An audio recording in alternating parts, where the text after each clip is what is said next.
नमस्कार, स्वागत है आप सबका हल्ला बोल टीवी में। मैं नियति कश्यप। आरजेडी ने कांग्रेस के अध्यक्ष का बहिष्कार किया है, जिससे दिल्ली तक भूचाल मच गया है। आखिर क्या है ये पूरा मामला, इसकी जानकारी देने के लिए हमारे साथ है हल्ला बोल टीवी के संपादक दीपक शर्मा। मामला तो इतना गहरा है कि सचमुच दिल्ली जो AICC all India Congress committee का जो मुख्यालय है, वहां तक फोन की घंटियां बज रही है। और क्यों नहीं बजे? फोन की घंटियां तो बजेंगे ही ना, जब राष्ट्रीय जनता दल ने कांग्रेस के जो अध्यक्ष हैं बिहार में राजेश राम, उनके कार्यक्रम का बहिष्कार कर दिया। और वो भी एकदम सीधे सीधे बिना किसी बहाने के सामने आकर। मामला यह है कि औरंगाबाद के कुटुंबा से विधायक हैं राजेश राम, बिहार कांग्रेस के अध्यक्ष हैं, और उन्होंने एक कार्यक्रम कराया कुटुंबा में, औरंगाबाद में। औरंगाबाद में जो यह कार्यक्रम कराया, इस कार्यक्रम का निमंत्रण कांग्रेस के नेताओं के साथ साथ राजद के नेताओं को भी दिया, लेकिन राजद का एक नेता और कार्यकर्ता बिहार कांग्रेस के अध्यक्ष के कार्यक्रम में नहीं पहुंचा। बिहार कांग्रेस के अध्यक्ष दलित हैं और दलितों के बड़े चेहरा बनते जा रहे हैं बिहार में। अब एक दलित अध्यक्ष का बहिष्कार कर फंस गई है राष्ट्रीय जनता दल पार्टी। यहाँ पर रणनीतिक चूक है। अब कांग्रेस ने इसे गंभीरता से ले लिया है। 16 सितंबर से शुरू होने जा रही है, यानी कल से जहानाबाद से शुरू होने जा रही है तेजस्वी यादव की यात्रा। अब तेजस्वी यादव की यात्रा का बहिष्कार करेगी कांग्रेस, क्योंकि बिहार कांग्रेस कमेटी के अध्यक्ष राजेश राम के कार्यक्रम में निमंत्रण बुलाए जाने के बाद एक भी आरजेडी कार्यकर्ता का न पहुंचना यह बता रहा है कि गठबंधन में राहुल गांधी और तेजस्वी यादव के बीच जो दोस्ती दिखी पूरे वोटर अधिकार यात्रा में, वो किस कदर नाजुक हो गई है और किस कदर टूटने के कगार पर पहुंच गई है। अब कल से जहानाबाद से जो तेजस्वी यादव की यात्रा शुरू हो रही है, उस यात्रा में आरजेडी के कार्यकर्ता भी हिस्सा लेंगे। आरजेडी के कार्यकर्ता तो हिस्सा लेंगे ही, लेकिन कांग्रेस के कार्यकर्ता हिस्सा नहीं लेंगे।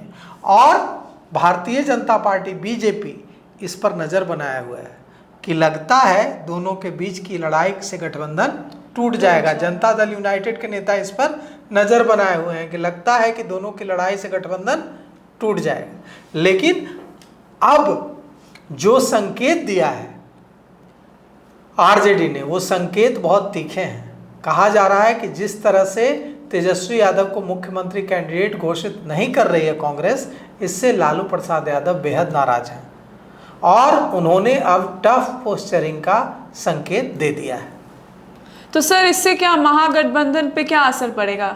महागठबंधन पर बहुत बुरा असर पड़ेगा। देखिए, कांग्रेस ने 2 फॉर्मूले दिए हैं जी। एक फॉर्मूला है कि आप हमको मुख्यमंत्री बनाने का वादा कीजिए, प्रेस कॉन्फ्रेंस बुलाइए और उसमें कहिए कि चुनाव के बाद जो सरकार बनेगी उसमें कांग्रेस का एक डिप्टी सीएम होगा, तब हम 60 सीटों पर मान जाएंगे। लेकिन अगर आप डिप्टी सीएम नहीं देना चाहते हैं कांग्रेस को, सिर्फ मंत्रिमंडल में मंत्री बनाएंगे, तो हम 70 सीटों से कम पर नहीं मानेंगे। और उससे भी बड़ी शर्त यह है कि ये जो 60 और 70 नंबर में कॉम्प्रोमाइज करने के लिए हम तैयार हैं। कांग्रेस कह रही है कि नंबर में 70 की जगह 60 ले लेंगे, 58 ले लेंगे, 59 ले लेंगे। अगर डिप्टी सीएम दीजिएगा, डिप्टी सीएम का वादा कीजिएगा, तो 60 ले लेंगे, 59 ले लेंगे, लेकिन जीतने वाली सीटें लेंगे। वैसी सीटें लेंगे जहां विनिंग प्रोबेबिलिटी हो। ऐसी सीटें 2020 की तरह नहीं ले लेंगे जो सीटें 70 सीटों में से 40 सीटें ऐसी जिस पर 3 चुनावों से कभी महागठबंधन जीता ही नहीं हो, जो एनडीए का गढ़ है, वो सीटें हम इस बार नहीं लेंगे। अब वो सीटें कहाँ चाह रही है कांग्रेस चाह रही है कि जो डिप्टी सीएम के साथ जो वे 60 सीटें मांग रहे हैं कांग्रेस के नेता, वे चाह रहे हैं कि कोसी सीमांचल में, जहां पूर्णिया के निर्दलीय सांसद पप्पू यादव का प्रभाव है, वहां पप्पू यादव किसके साथ हैं? कांग्रेस के साथ हैं। वे कांग्रेस पार्लियामेंट्री बोर्ड के एसोसिएट मेंबर हैं। तो कांग्रेस चाह रही है कि कोसी सीमांचल में बड़ी संख्या में सीटें मिल जाएं कांग्रेस को, और तेजस्वी यादव ऐसा क्यों करेंगे? तेजस्वी यादव को लगता है कि वहीं तो सीटें आती हैं, मुस्लिम बहुल क्षेत्र है, वो कई सीटों पर मुस्लिम निर्णायक भूमिका में रहते हैं, और वहाँ हम सीटें दे देंगे तो फिर तो हमारा जो स्ट्राइक रेट है कमज़ोर हो जाएगा। फिर तो अगर सरकार बन भी गई तो उसमें कांग्रेस हावी हो जाएगी, पप्पू यादव मजबूत हो जाएंगे, और तेजस्वी यादव, लालू प्रसाद यादव को यह कभी गवारा नहीं है कि पप्पू यादव मजबूत हो जाए। पप्पू यादव का डर हमेशा बना रहता है तेजस्वी यादव और लालू प्रसाद यादव के मन में, क्योंकि पप्पू यादव ही बिहार में अभी वैसे नेता हैं जो यादव विरासत जो है जी, जिसके नेता तेजस्वी यादव काफ़ी हद तक बन चुके हैं, उसको तोड़ सकते हैं। पप्पू यादव वो जगह ले सकते हैं, इसीलिए पप्पू यादव से डर लगता है लालू प्रसाद यादव को, इसीलिए पप्पू यादव से डर लगता है तेजस्वी यादव को। अब पप्पू यादव, कहा जा रहा है कि पप्पू यादव के बेटे सार्थक रंजन जो क्रिकेटर हैं, इस बार पूर्णिया की किसी सीट से चुनाव लड़ सकते हैं। कहा जा रहा है कि कोसी सीमांचल में बड़ी संख्या में सीटें लेंगे पप्पू यादव और कांग्रेस पार्टी को की विजय सुनिश्चित करेंगे। पप्पू यादव स्टार कैंपेनर होंगे, कन्हैया कुमार स्टार कैंपेनर होंगे, और कन्हैया कुमार से भी दिक्कत है तेजस्वी को, क्योंकि कन्हैया कुमार डॉक्टर कन्हैया कुमार है। तेजस्वी यादव पर 9वीं फेल होने का आरोप लगता है। कन्हैया कुमार डॉक्टर कन्हैया कुमार है, उनकी काबिलियत से डर लगता है। तो अब जो हालात है उसमें आज जो संकेत मिल रहे हैं वो यह बात बता रहे हैं कि कल जहानाबाद में क्या होने जा रहा है।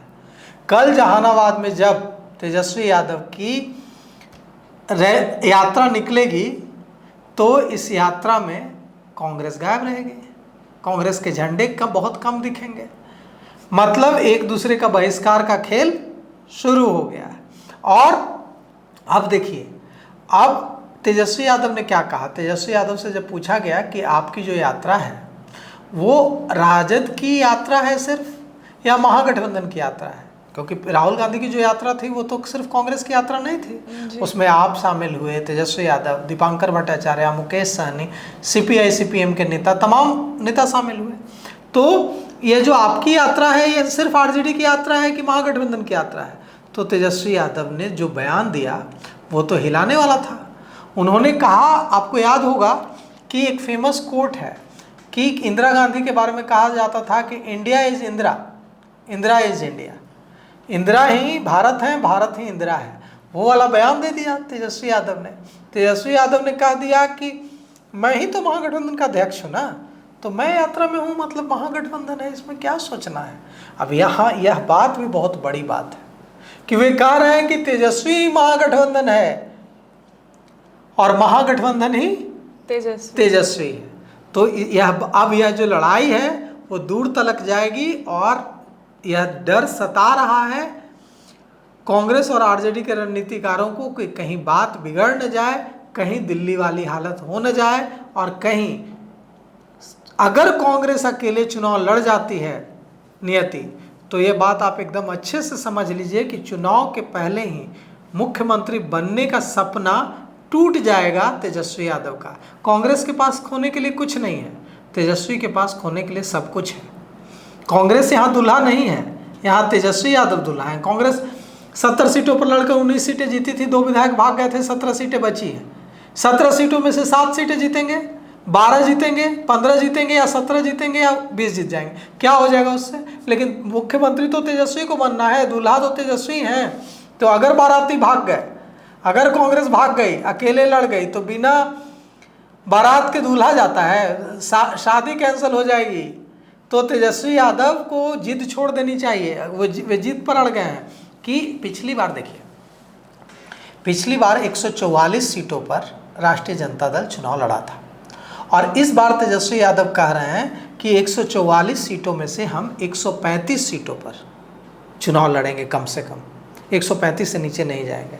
मतलब 9 सीटें वे कम करने पर तैयार हैं, और अपनी 9 सीटें कम कर रहे हैं, और कांग्रेस की 20 सीटें, ये 70 से 50 और अपनी 144 से 135, ये मान्य नहीं है कांग्रेस को। तो राहुल गांधी ने अपने नेताओं को साफ संकेत दे दिया है कि कैंपेन कमेटी बनाकर पूरे बिहार में प्रचार शुरू कर दीजिए, और 243 सीटों पर आवेदन तो पहले ही मांग लिया है, आवेदन की स्क्रूटनी स्क्रीनिंग जारी रखिए, और उम्मीदवारों की लिस्ट फाइनल करके रखिए। अगर ये लोग सुपर बॉस बनने की कोशिश करेंगे तो हम अकेले चुनाव लड़ जाएंगे। जी बिल्कुल, हमारे दर्शकों को इस मामले की जानकारी देने के लिए आपका बहुत बहुत शुक्रिया। फिलहाल इस पेशकश में इतना ही, तब तक के लिए बने रहे हल्ला बोल टीवी के साथ। शुक्रिया।